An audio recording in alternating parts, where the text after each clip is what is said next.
Hello everyone, today we are going to talk about acquisition systems theory. So, this module teaches you how to think in systems and how to see client acquisition systems. And this is my entire understanding or my entire paradigm in a PDF. We are going to be covering the fundamentals of client acquisition systems alongside what they are and how they are structured. And I suggest you to watch this video 100 times, and I'm not even joking. The more you watch it, the more this thing settles down in your mind, and the more you will be able to see a system for what it actually is, and then you'll have a better understanding on it and you can get better results. So, what is a system? A system is a collection of processes organized to process inputs and to produce outputs.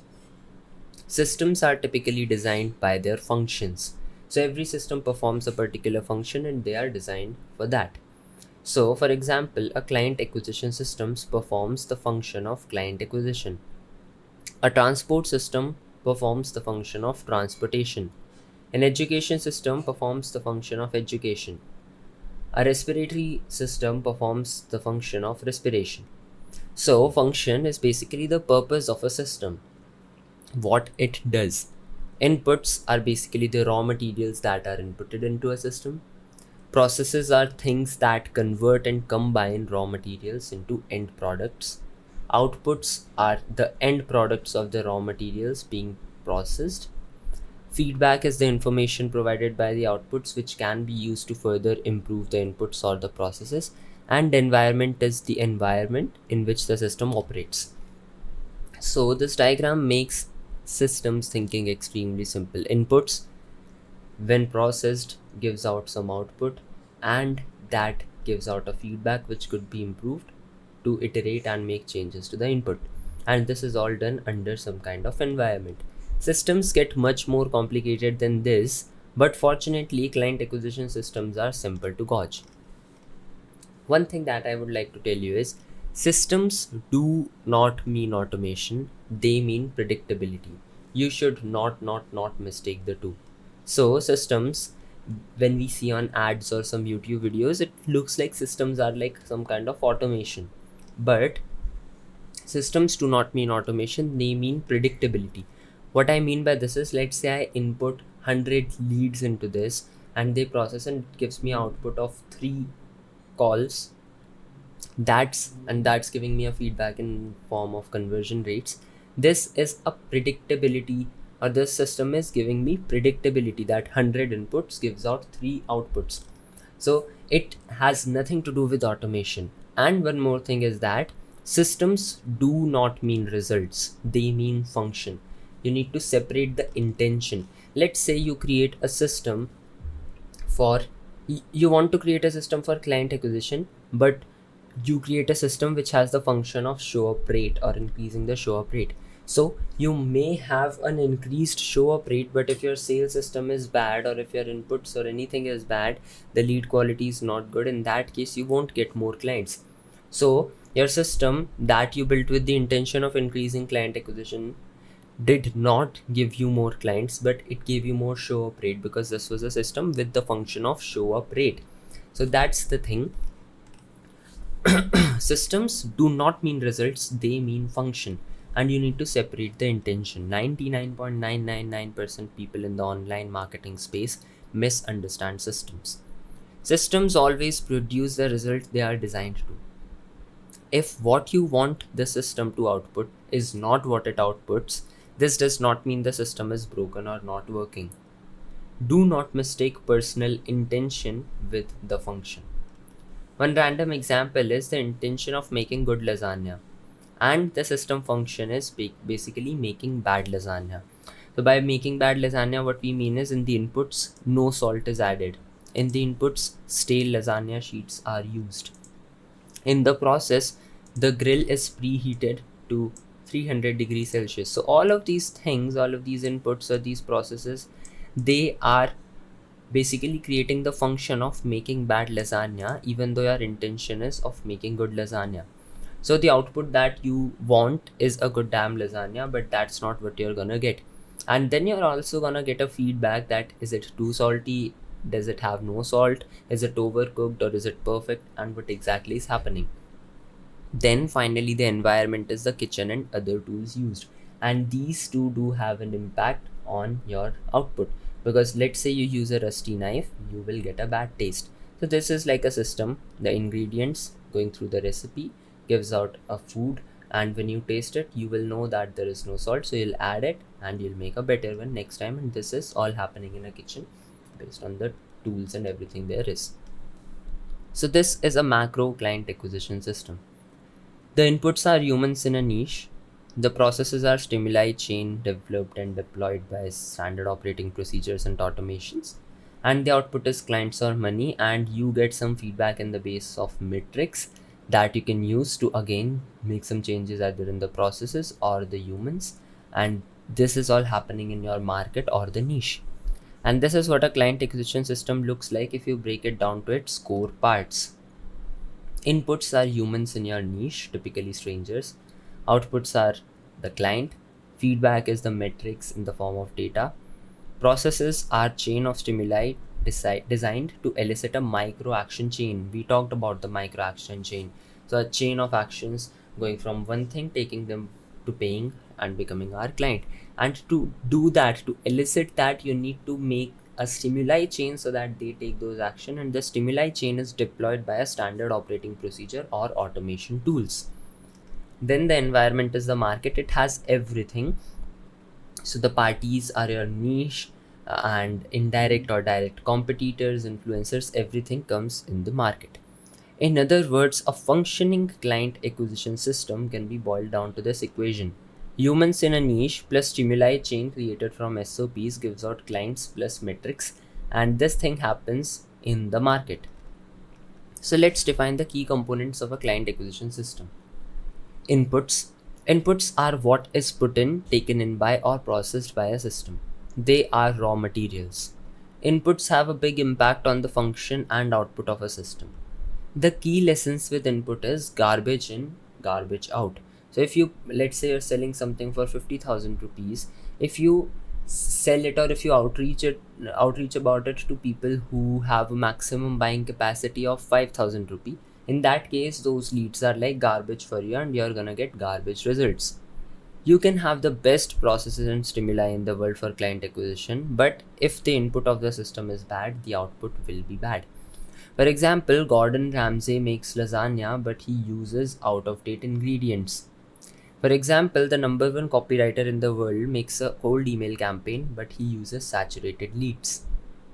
For example, the number one salesperson in the world gets on a call, but with a no decision maker present, he won't be able to close, right? So all great chefs, they attribute great food to the ingredients, the inputs of food cooking system.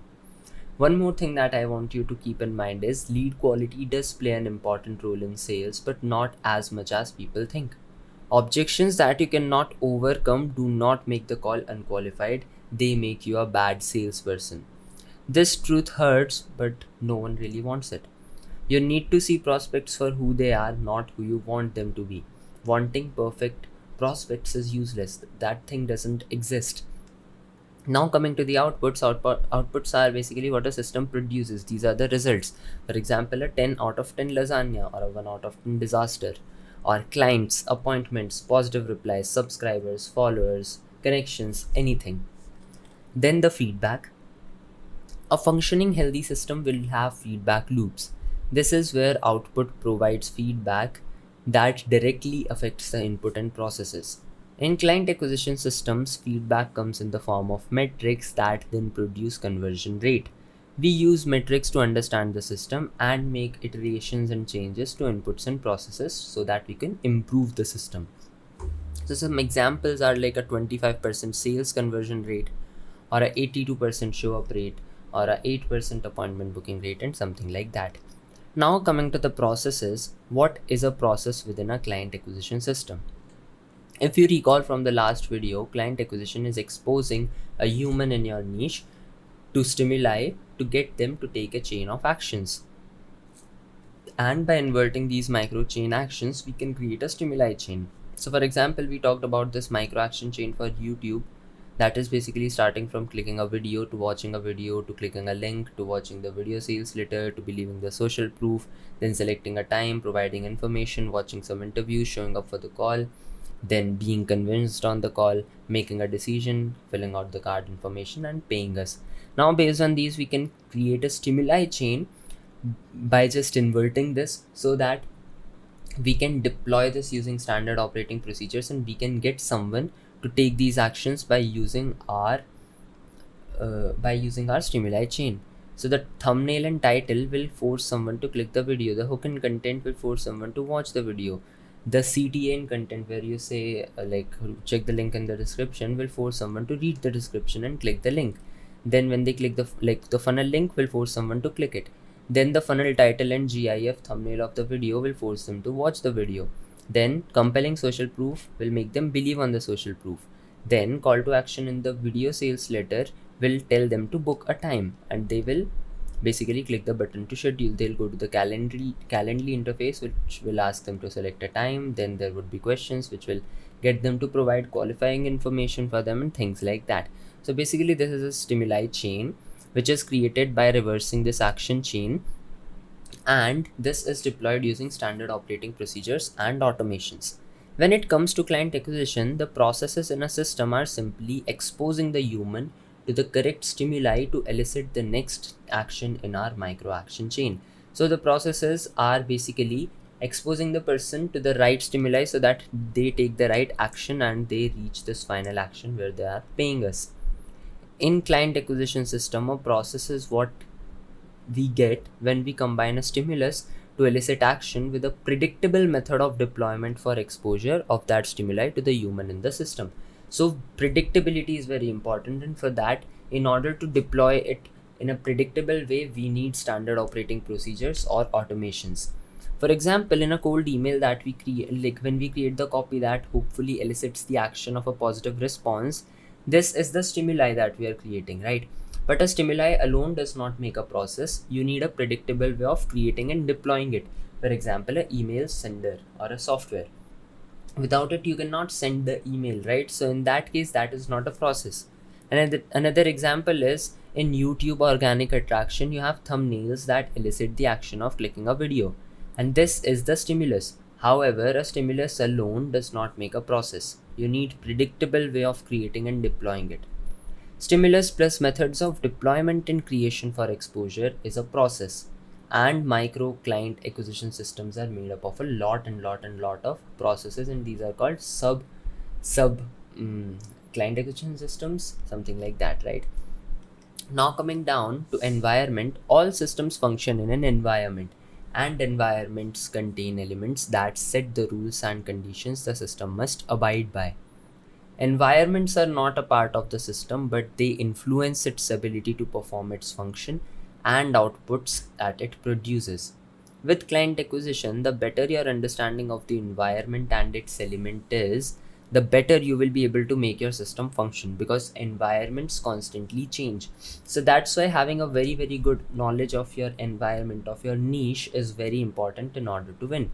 Now there are two types of elements, static and variable. Static elements are one that do not change. For example, boiling point, gravity, and human nature. These are out of your control. And variable elements are ones that could be changed. For example, human error. That's something in your control. Equipment malfunction. That's something which you can control. And as Charles Darwin best summarized it, once again we are adding a fundamental here. It's not the strongest or the fittest that survives, but those who are most adaptable to the change of the environment in which they find themselves in. So what I mean by this is, even if I give you the best acquisition system today, it will die after like 1-2 years because of stimuli entropy.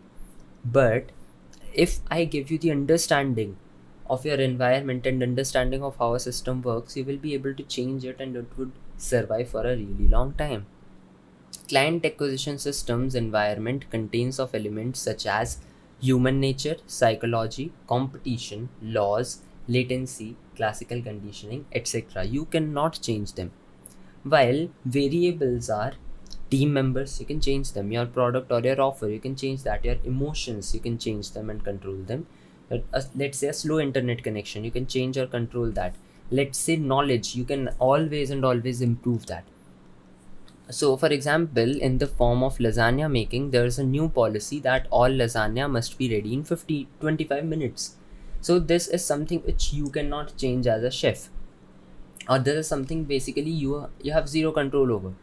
But management starts cutting expenses by buying cheaper ingredients. This is something which could be controlled, right? Because if you use cheaper ingredients, you are changing the inputs and that will change the output as well. The management deletes negative reviews about food, and this is limiting the feedback, so you'll never know that the food is not good, and that's why you'll never be able to improve. Oven frequently breaks, meaning microwave must be used, and this changes the process and again changes the result. And this is also something which can be controlled. Boiling point of water is 100 degrees Celsius, and that's something which you cannot control. In the case of booking appointments, sending connection limits on LinkedIn, basically there is a connection limit on LinkedIn that prevents volume. So this is basically limiting or changing the input. Then Gmail maybe, let's say, rules out new cold email deliverability rules. It will change your process. Your niche experiences stimuli hypothesia for your copy. Everyone's using like a very similar copy to yours, and that's why your copy stops performing. So these are some things that you cannot control. But the consistency of your follow-ups, basically that is something which you can control. Let's say you're doing the work and you get bored and you get inconsistent with it. That is basically you not controlling your emotions. So this is something that you can control. Your slow internet prevents timely responses to interested prospects, and that is also something that you can change. So environments that are more conducive to a system's function support production of desired outputs. It's your job as a builder of the system to understand the static elements, the ones that you cannot change, so that you can work with and around them. So basically, let's say the connection limit is preventing you from reaching out to people in volume. You can make 3 LinkedIn accounts so that you get thrice the connection limit. And you need to change the variable elements that would inhibit the growth, and you will have to enhance the ones that improve the growth. So that's basically the environment part. Now we are going to talk about the client acquisition subsystems. Macro system is the big picture of client acquisition, the one we just talked about. It's the broad overview. A subsystem is a component of a macro system. So this is like a micro system. The macro system consists of micro subsystems that all work together to produce outputs in alignment with the function of the overarching system. The subsystems form a chain of processes that humans must follow to become a client. We can understand this by breaking up the macro and dividing the processes into subsystems. For example, the macro client acquisition system contains of 6 primary subsystems. Number 1 is the system with set of processes to get attention from the latent conditions. The second one would be systems with set of processes to get interest from that attention. Step number 3 would be systems with set of processes to get appointments from the interest. Fourth one would be systems with set of processes that get shows from the appointments. Systems with set of processes that gets primed prospects from shows, and system with a set of processes that gets closed deals from these primed prospects. Each subsystem has its respective input, processes, output, and feedback. The environment remains universal for all the subsystems, as they are components of a whole which operates in that environment. The sum components of all subsystems makes up the macro client acquisition system. So all of these things, when done, starts from getting attention to it starts from getting attention from the latent condition to getting closed deals from the primed prospects. All of this together turns into sending a human through a set of processes to get a client, right? On the macro level, a client acquisition turns humans in your niche into clients. On the micro level, the subsystem converts a human from a latent condition to an attention, to interest, to appointment, to show up, to primed prospect, to a closed deal. Latent conditions are when a human has dormant situation and psychological condition that makes them a potential client for us, meaning that we can get their attention. Then attention is when a person gives our offer some stimuli attention. Then interest is when a person expresses further interest in our stimuli, a click or a reply or meeting or appointment booking or something like that. Then appointment booking is when they book an appointment with us. Showing up is when they show up on a call. And then prime prospect is someone who has showed up with basically they showed up uh, to the questions, they answered all the questions and basically listened to the pitch. So this is basically like a PDF thing. You'll find its link as well in the recordings tab, but this is basically what it looks like. So humans, this is the big process. They go from latent condition, that's the process, then they get attention, they basically then they show some attention and they also give a feedback. Then this attention becomes an input, goes through some process, turns into interest. This also gives some feedback. Then this interest turns into the input, starts with a process, gives us the appointments and feedback. Then this appointment becomes the input, goes through a process, becomes into a showed up prospect, gives us some feedback, then it becomes an input. The show up rate or the show up then goes through a process, becomes a primed prospect, and once again gives some feedback. These primed prospects here become inputs, go through some process and becomes a closed deal, gives us some feedback, and then finally it becomes a client which gives us feedback in the form of conversion rates. All of these feedbacks again are combined together in this way. So the diagram demonstrates how strangers with good latent conditions move through our subsystems, making up the macro system to become clients. Latent condition, attention, interest, appointment, show, prime prospect to a closed deal. So here are some examples. System function is to get positive replies via cold email. So it would be latent condition to attention to interest. Input would be leads, it would be emails and the name of the owners. Processes would be standard operating procedures and subject line and copy designed to elicit a reply. Outputs would be positive replies. Feedback would be open rate, positive reply rate, and negative reply rate. And the environment would be the email deliverability, your psychology, and your niche psychology. So this is basically your internet service provider, the whole internet, and the competition. This is like the market. This is your email list. This is you going through the standard operating procedures, the Loom recording workflow, and things like that. This is you sending the email and getting replies on that. And that is the feedback which you track. This is a subsystem for generating positive replies. So subsystem 1 and subsystem 2, which is basically showing some interest. Now we are going to talk about throughput, yield, bottleneck, and latency. Throughput is the flow of value through a system. Value is conversion of inputs into output. Yield is the amount of output processed by a system, so the amount of clients that you're gonna get. Bottleneck are points in a system where throughput becomes restricted, and latency is the time elapsed between input being inputted and outputs being outputted. And here is a easy way to visualize all of these.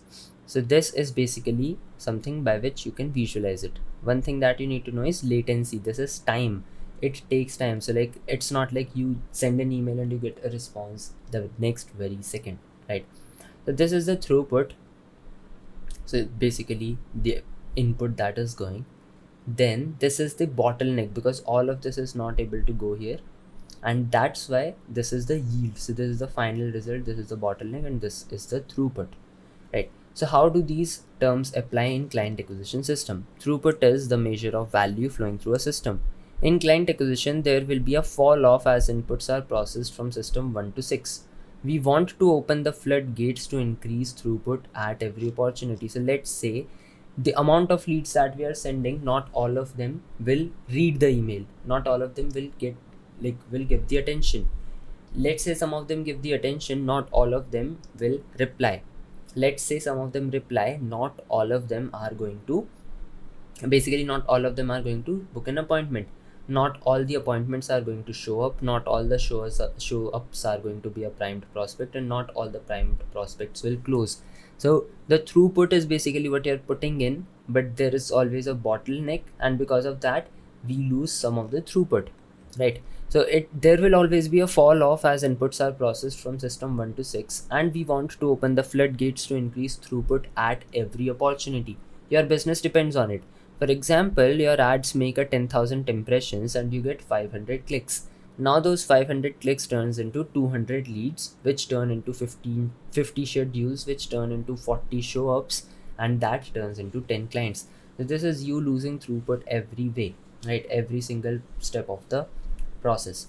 Now coming to yield. Yield is the sum output of the system. It's the measure of the overarching result of the system that can be measured using metrics that tell us how well the system is performing at a macro level. For example, you send 1,000 cold emails to get one client. The overall yield of the system is 0.1%. Now the bottlenecks. Yield is always to be constricted by the tightest bottleneck. A client acquisition system is only as effective as its weakest subsystem. So if, let's say, this is your client acquisition system and these are the sub processes, and let's say something is wrong with this appointment booking thing. So whenever someone shows an interest, they ask you some question, and as soon as you answer something to them, they are no longer booking an appointment. So this is a bottleneck, right? And no matter how good these things are, and no matter how good these things are, your system in total will perform as good as this part is. So let's say this is like in the value of 30, this whole thing would just be 30, nothing more than that. That's the thing that you need to know. So bottlenecks are basically like your yield will always be constricted to the tightest bottleneck. A client acquisition system is only as effective as its weakest subsystem. Anything multiplied by 0 is 0. Example, you can be the best salesperson and appointment setter in the world and convert 100% of the calls that you're gonna get, and you're going to set 100 appointments per month. But let's say your show up rate is just 1%, you are only and only going to get one client. That's the thing. Now latency, there is always a delay between inputs being fed into a system and outputs flowing out of a system. Latency is the key to understand because it's easy to get emotional and make changes to the system when you have not got all the feedback and appropriate data due to the delay. For example, outreach lag, and let me explain that. Let's say for an example, the cold emails you sent today will be the clients you may sign 2 or 3 weeks later. All subsystems operate within these 4 laws, and they work on a macro and micro scale. So these are the 4 laws, and all the systems work on these, and all the subsystems also work on these. The goal of a client acquisition system is to have as much throughput and therefore as much yield at every possible stage of the system. The overall yield of a client acquisition system will only be as good as the worst bottleneck in the system. So it's very important that we know how to define the bottleneck. The question is, how do we fix bottlenecks? The first step to fixing or opening up a bottleneck is to define it. So for example, if you check this image, there is like a very large throughput. A lot of these balls, 1 2 3 4 5 6 7 8 9 10 11 balls have been pushed down, but then there is a bottleneck and it is only allowing one ball to go at a time. So this is basically like what a bottleneck is. Okay, so now we are going to talk about the metrics. Throughput, bottleneck, and yield are defined, tracked, and measured using metrics. Metrics are extremely important, and in client acquisition system, metrics are feedback. If you make decisions for systems based on metrics and not emotions, you cannot go far wrong. Metrics give us a measuring stick for the effectiveness of a client acquisition system, and more importantly, their subsystems. By accurately logging data outputted by our systems and their micro components, we can establish conversion rate. The equation for establishing a conversion rate is output divided by input multiplied by 100 gives us the conversion rate. So for example, let's say you give a sales representative 100 appointments and he converts 20 out of them. That would be 20 divided by 100 multiplied by 100 and giving you a conversion rate of 20%. So conversion rates include but are not limited to open rate, loom view rate, positive reply rate, appointment booking rate, show up rate, call to offer rate, click through rate, funnel conversion rate, etc. When we are building systems, it's very helpful to set key performance indicators known as KPIs.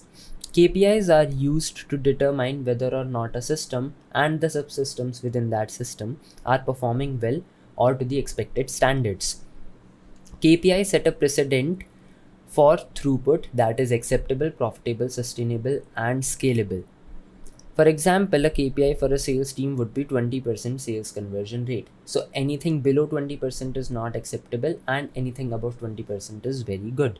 So KPI gives us a goal and something to optimize the system towards. And before building a system, you should consider what you want your KPI to be. Now we are going to talk about the Polaris star. Basically, when sailors used to sail, they look at a Polaris star so that they know which direction they are supposed to go in. The Polaris star is the term that we use to describe which metric is the most important one to us, and it is the metric that we want to optimize for. It helps us not get lost by giving us a clear optimization goal. For example, let's say we have a subsystem for organic YouTube appointment booking. So here are the things that we could track. We could track the video click-through rate, we can track the subscriber rate, or we can track the watch time, and we can also track the appointment booking rate. And let's say, like, since we are all businessmen and not influencers, we want to track the appointment booking rate. So for this instance, the Polaris star would be the booked appointments. That means I would not care if my YouTube channel stayed at 1,000 subscribers forever. If it was generating appointments within the KPI, I would not change a thing. If the Polaris star, for example, right now the appointment booking rate is within the KPI, the system is working fine and there is nothing which needs to be changed. For example, let's say you are cold emailing and let's say you have a 5% open rate. So out of 100 messages that you send, only 5 people are opening the email. But then the appointment booking rate, which is basically your KPI, which is basically your Polaris star, is within the KPI that is of 5%. So let's say out of the 5 people who open the email, all 5 of them book an appointment. In this case, the system should not be fucked with. You should not touch the system because it is giving you 5 appointments and that is more than enough. This is like the Polaris star, and this is something that you are following. You will ignore everything other than this one particular thing. Now we are going to talk about non-linear metric management. If you have a system with Polaris and KPI, you should not fuck with the system. Some people think, okay, I'm getting a 5% open rate and a 5% booking rate. So if I get the open rate to 10%, I will get a 10% appointment booking rate. Wrong. This is because systems are non-linear. This means a change in one part of the system can drastically affect other parts of the system that are seeming unrelated to it. For example, let's say you add 2 more follow-up emails and you make your subject line more bait and switchy to improve the open rate. Let's say this gets the open rate to 10%. However, in the process, the appointment booking rate falls to 1% because the bait and switch subject line over promises, and when the person reads the body, now the body under delivers, and the 2 extra follow-ups basically annoys your prospect. They open the email and they just reply, fuck off, don't message me ever again, and they put you down to spam. So in this case, you got your open rate up but you lost your appointment booking rate, and that is not a win. If the system is working and the Polaris is in KPI, you should never ever touch it. Instead, if you want to make the system more efficient, you can create a Petri dish. And Petri dish is basically another fundamental that we are getting from biology and applying it into client acquisition. So you can create a Petri dish that is like a duplicate of that system, and you can tweak the variables to optimize for the non-Polaris metric that might bottleneck the Polaris at or just above the KPI. So this means that if your system is working fine, you should not change it. You can duplicate it and try some changes in the next one, and if that is working, you can shift to that system. Metrics work like a pyramid. If the top looks great and is tall enough for you to start pulling out and replacing blocks at the bottom to make the top taller, you risk crumbling the whole thing. So let's say this is the top and this is, like, say, the appointment booking rate. If it is in KPI and let's say to make it even better, you try to change something. Let's say you try to increase the loom view rate by adding a better copy, and then the loom thing fails, and this will fall down, and your Polaris star, which was in the KPI, will now no longer be in KPI. Now, how do we identify bottleneck? And this is where it gets a little tricky. If the system is not performing, we start looking at the metrics. Once we have the data and the conversion rate mapping out the overarching system performance, we can dig deeper to expose the bottleneck if the system is out of KPI. So let's say in this example, the system is out of KPI, so we need to investigate where the bottleneck is, and we are going to do this by sub-conversion rate. We are going to talk about sub-conversion rates very soon. So conversion rates basically state the overall conversion rate on a macro level of overall system input to output. For example, how many emails you sent to how many appointments you booked. So let's say out of 100 emails, you booked 3 appointments, or calls booked to clients closed. So let's say you booked 100 calls and you booked 3 clients. So the sub conversion rate are basically those that state the conversion rate on a micro level of the subsystem input to output. So instead of emails sent to appointment book, this would be how many people replied to the email and then how many people booked the appointment. So here out of 100, let's say just 5 people booked the appointment, but here let's say out of 100, 20 people sent us a positive reply, and then out of those 20 people, 5 booked the appointment. So this would be 5 divided by 20 into 100, and this would be 5 divided by 100 into 100, right? So that's the thing. Now, steps to investigate and define bottlenecks are: first you define the chain of stimuli and the input-output order of the subsystem, and then you calculate the sub-conversion rates between the stimuli. So you calculate the sub-conversion rate. So that is like not how many emails were sent and not how many appointments were booked, but how many positive reply rate or Calendly links were sent and then how many appointments were booked, right? So that's the thing. Let's take an example, and this one is for an appointment setter who is using LinkedIn for a month. So the KPI here is 5% appointment booking rate, and the Polaris star, let's say, is the appointment booking rate. We want to increase the appointment booking rate, or we want to just check it, right? So the KPI is 5%, and let's say the videos that we are sending via LinkedIn are 323. The positive replies that we are getting is 50. The Calendly links that we sent are 29, and the bookings that we got are 12. So in this case, the positive reply rate would be 50 upon 323 into 100. So that would be 15.48%. Now the Calendly link sent rate or the Calendly sent rate would be 29 upon 323 into 100, which would give us a CSR of 8.98%. And then let's say the total appointment booking rate would be 12 upon 323 into 100, which would give us a 3.72%. So now if I ask you, where's the bottleneck here? Where should we improve? You cannot actually tell this, because this is like where we are checking everything: the positive reply rate, the Calendly sent rate, and the appointment booking rate. These are just the metrics, and you cannot basically tell if something is in KPI or not. And this is what's happening here. You're sending the initial message, you're sending the Calendly link, and then the calls being scheduled are being bottlenecked because the throughput is reduced, and that's the yield that you're getting. And this is of course taking place over a period of time. So basically, using the above example, first step is to state the input and output order, right? That's the thing we talked here. First, you define the chain of stimuli and the input output order of the subsystem.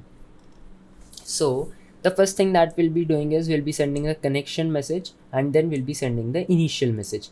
Now let's say we get a reply on the initial message, then we will be sending them a evergreen video.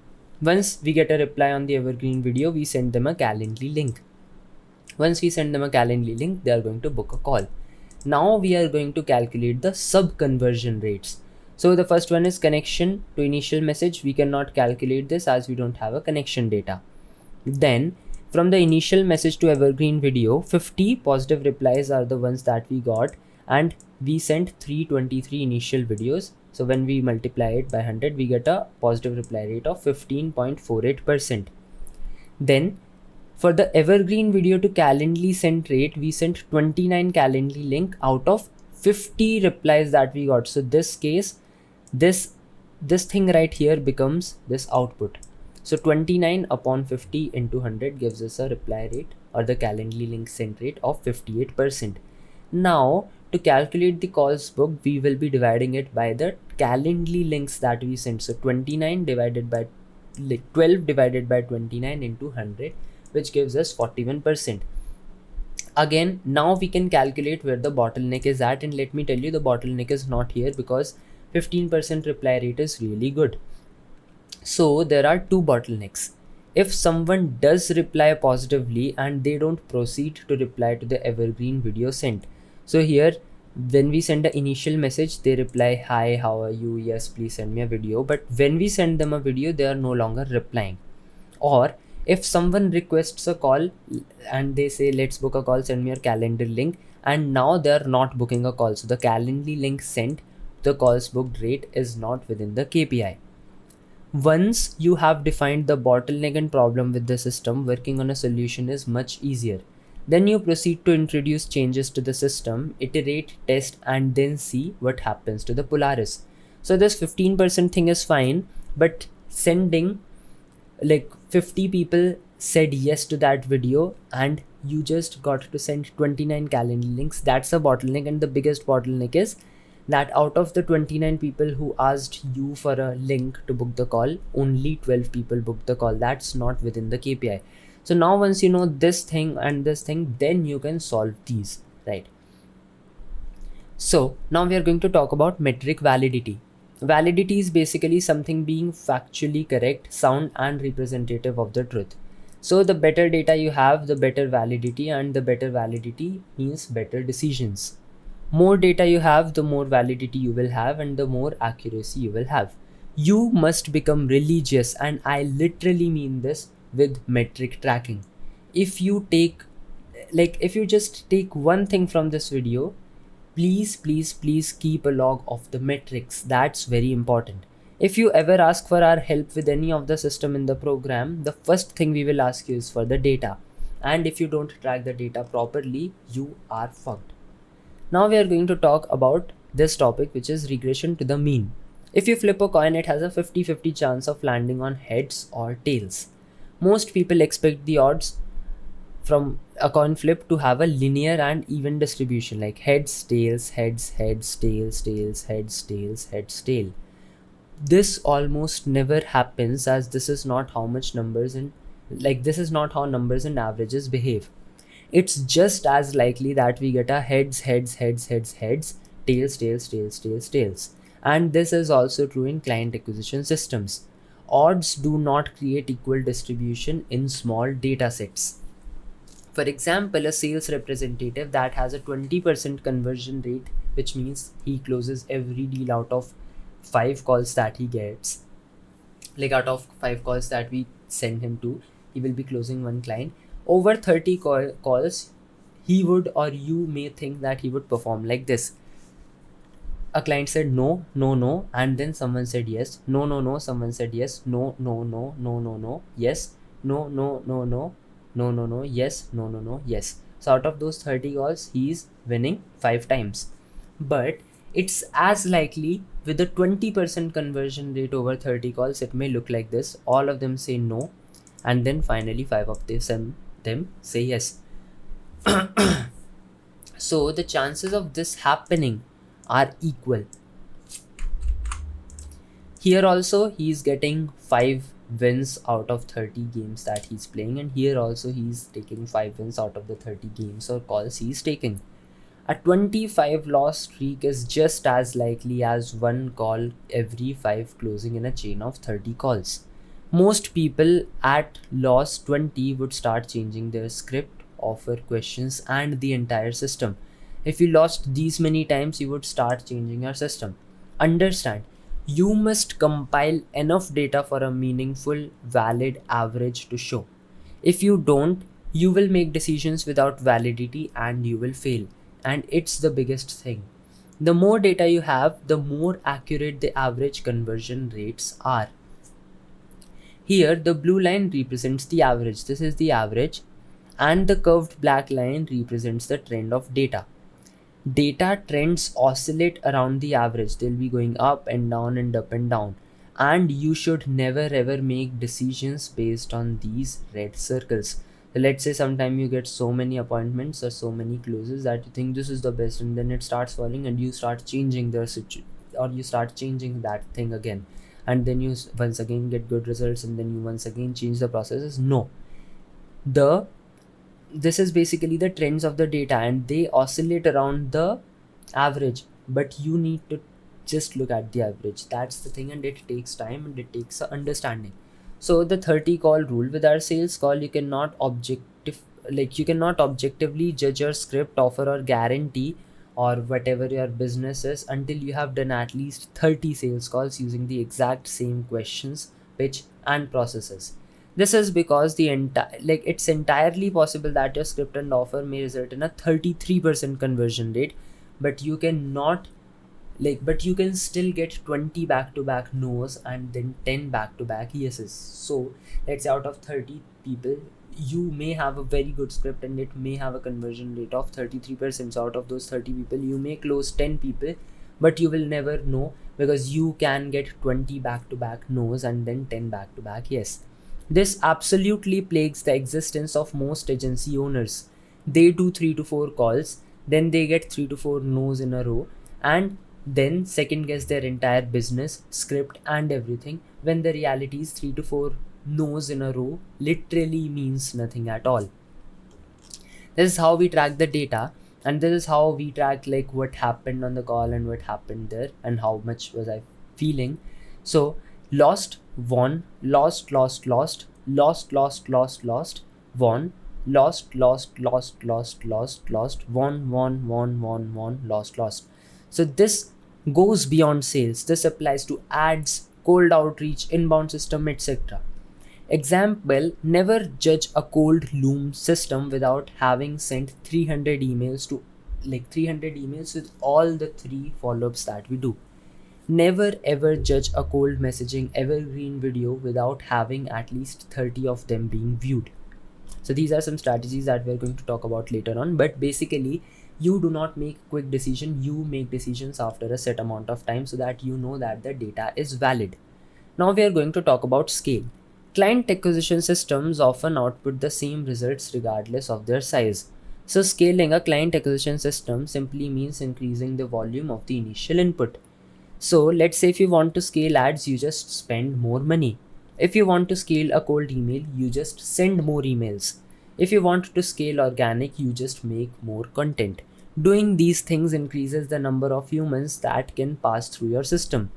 When building client acquisition systems, at the start, all you're looking for is a proof of concept. Once the proof of concept has been established, you can scale. After considering limiting factors, metrics typically will hold at scale. So micro equals to macro. So after some time, you won't be able to change the appointment booking rate of a particular system. And you do not need insane metrics to grow a business. Let's say you have a cold email system with a with a very very small appointment booking rate of 1%, and a scale system with a normal 10% call rate, right? And you're basically charging a $3,000 fee rate. If you send 20 emails a day, you will book 4 calls per month, right? 12 calls over 3 months. At a 10% conversion rate, that's 1.2 clients every 3 months. So that is, your average income is $1,200 a month. That is going to be your average income, and this is not good, right? Because if you send 20 emails a day, you'll be booking 4 calls a month. That would be 20 calls over 3 months, and let's say your call closing rate is just 10%. In that case, you will be closing 1.2 clients every 3 months, and that would give you an average income of 1.2%, right? But let's say we scale the system with 10 times volume. So instead of sending 20 emails, we start sending 200 emails a day. You will be booking 2 calls per day. That would be 120 calls over 3 months. And at a 10% conversion rate, that's 12 clients over 3 months, and you will be earning $12,000 per month average income. Sure, doing this, we will have to factor in things like email deliverability, cost of VAs to send emails, lead sourcing at a bigger scale, etc. But these are easily solved. Don't sit around waiting for ideal metrics to scale a system. Volume equals scale. Volume is the key to scale. Basically, just do more and input more, and you will get better results. Now, we can also observe nature. If you want to know how to scale something, look at nature. This graph shows COVID-19 cases by month. At first, it was basically establishing a proof of concept, and as soon as it established a proof of concept, it scaled it scaled it so massively, right? That's how COVID behaves and spreads among 10,000 people, is how it will behave and spread among 100 million, right? So that's the thing. So at first, nature tests something and then it scales it. This is called scale. Nature sets the variables for an organism's survival, that's the DNA, and if the DNA is well optimized for the environment, the organisms will scale. Now we are going to talk about the limiting factors. There are limiting factors to scale. You cannot scale client acquisition systems forever. There is a cap. You are capped by how many humans with the right latent conditions are in your niche. Sales representatives are also capped by the time that they are getting and the energy that they have. So there are some limiting factors as well. Non-linear scaling factors. Increased input does not always increase output, and this is because increasing inputs often has an effect on the processes of the system. The processes operating at a smaller scale break when inputs are increased, and again, the environment does not allow for an increased scale in some cases. For example, spending more on ads but not increasing the audience size will increase the frequency. The same ad will be shown to people multiple time, and that won't create a difference. S- Basically, sending more emails without deliverability precautions will send your, so like let's say you have 10 emails and you're sending 20 emails from each, and now you suddenly decided to increase it by 5 times, and instead of increasing your emails from 10 emails to 50 emails, you did not increase that. So now your emails will start going into the spam folder and it won't make a change. More videos without consideration of audience fatigue will give you diminishing result. So let's say you start uploading a long for 40-50 minute video every single day, people would just stop watching that. So systems often break with scale. Do not fall to the praise simple output input model. That's something which you need to keep in mind. Now we are going to talk about the flowing river.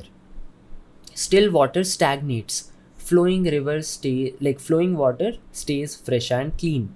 The same is true with client acquisition. If your client acquisition system do not have a constant flow of fresh new humans with the right latent conditions, your system will stagnate and grind to a halt. No inputs means no outputs. And now you need to understand latency. The strangers you put into the system today are clients you are going to sign in the next 1, 2, 3, or 4 weeks. You can stop inputting strangers today and still sign clients for the next week or two, but then you are dead in the water. If your client acquisition systems are effective and you sign clients and cannot take on more clients, do not stop running the system. Never ever stop doing it. Figure out how to facilitate the growth. So figure out how can you serve these more clients, but you should not stop running the system. Now we are going to talk about entropy. All systems die and stop producing results. Once a system is built and it starts producing result, recognize that the clock has started for its death. Client acquisition systems require constant changes and new testing so that they can stay alive. If you have a system that is working, do not fuck with it. Take it, duplicate it into the same environment with all the variables as same, and then try to test something by changing them slightly and try to find new methods so that you can combat entropy. And this thing is also called the petri dish method. You basically duplicate it and then change something in it. Feedback loops occur when the outputs of a system feed into the inputs. Feedback loops can be positive or negative. Positive feedback loop occurs when the outputs feed back into the inputs in a manner that it increases further growth. A negative feedback loop occurs when the output feedbacks into the input in a manner that it reduces further output. Constantly monitor your client acquisition system, the macro and the subsystems, to eliminate negative feedback loops and introduce positive ones. For example, a positive reply or a positive feedback loop would be more clicks on a YouTube video means more reach on YouTube's algorithm means more clicks. A sales rep goes into a winning streak, stronger belief in his capabilities, and a longer streak. So, a positive reply to an email means approving copy works, and that means you will be writing better copies. Negative reply would be less clicks on a YouTube video, less reach from YouTube algorithm, less clicks. Sales representative going on a loss streak, less belief in his capabilities, that would result in a longer streak. One prospect says fuck off, and you think your copy is useless because it upsets the prospects and you completely change your copy. In the last example, we don't change something because someone's opinion, we use the data. So if the sales rep is going on a loss streak and you start telling him, oh my god, you're not closing the client, wait for at least 30 calls and then make a decision. Getting less clicks on a YouTube video, and that's why you think that YouTube doesn't like the algorithm doesn't like my video, and that's why changing the whole script and everything. That's not how it works. Input gives a positive feedback, then we put that into the output. We don't want like a negative, we don't want a negative thing to be there, we just want the positive ones to be there. So never ever change something because of someone's opinion. Always use data, never ever use emotions, right? That's the thing. Now we are going to talk about feedback delay. Because of latency, feedback is delayed in client acquisition systems. Before making decisions to change your system or some parts of it, make sure you have accounted for feedback delay when looking at the metrics. Examples: people often make changes to cold email systems without giving them enough time or volume. People usually won't reply or book a call until a few follow-ups have been sent, so don't judge your system until this has been done. Even then, some people will not reply to an email for few days after it has been sent. A sales representative might have a bad start to the week, closing 1 out of 25 calls, but before you rain down hell on him today, before you start telling him you're useless, consider the latency and feedback delay of the 5 follow-up calls he has with interested prospects tomorrow. Remember, with client acquisition, metrics are synonymous with feedback. Metrics are a primary form of feedback, and as per the document earlier, you must make decisions based on metrics that have validity and clear averages in large datasets. And you should always account for delays. Feedback is often delayed, and it's pretty better to wait before deciding or acting on a metric. Time. If you want to build a successful client acquisition system, you must give it time. All systems require time to build, manage, and improve. Even if we give you a skeleton of our proven systems, you will still need time to change them to suit your business offer and model. Please do not expect this to be an overnight process. Now here are some supporting models, and these are something which you can basically read. They will help you again in basically understanding how these fundamentals fit into place, and that is basically it. So I'll be explaining at least one of these. So emergence, something emerging into existence. So for example, I'm teaching you these principles in hope that hundreds of unique client acquisition systems emerge, right? So these are some supporting models that I have used basically for making these videos. Now we are going to talk about the final notes. 99% of people who build client acquisition systems have no idea what they are talking about or what they are dealing with. Next time someone reaches out to you saying I can help you with an appointment booking system, ask them what Polaris star metrics, emergence and stimuli chains are, and watch them shake.